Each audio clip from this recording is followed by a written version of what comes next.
Hello dear friends, channel green ভিউয়ে আপনাদেরকে স্বাগতম। আমার ছাদ বাগানের লম্বা থাই সবেদা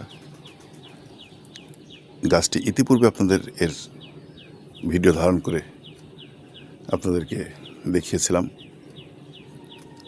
আজ এই সবেদাগুলি প্রায় গাছের প্রতিদিনই কিছু না কিছু সবেদা পেকে যাচ্ছে।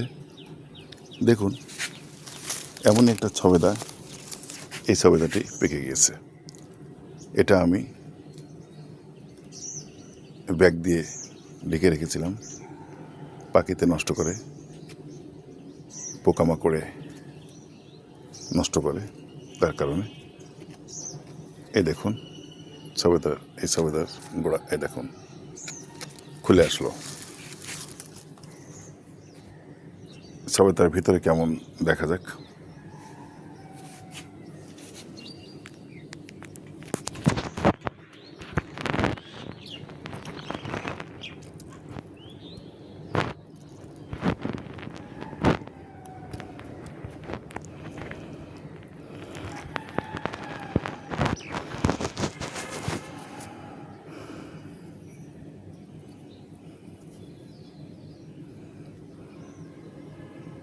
এখনও একটু কম, পুরোপুরি পেকে পারে নাই। অনেক মিষ্টি সবেদা আমি অনেক খেয়েছি আমাদের গাছ থেকে, বেশ মিষ্টি, খুবই মিষ্টি। খেয়ে দেখি কেমন।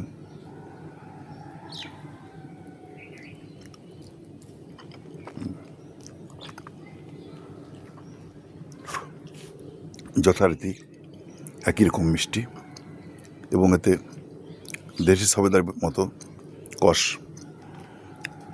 নেই।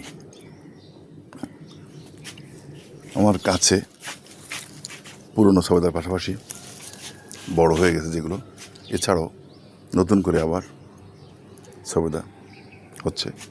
সারা গাছেই এমন আছে।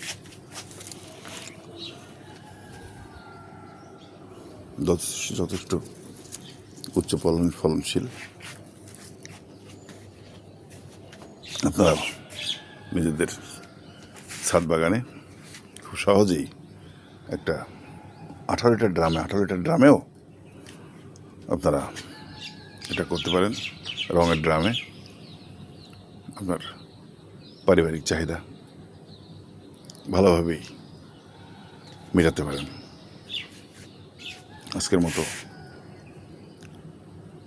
এখানে শেষ করছি। আল্লাহ হাফিজ।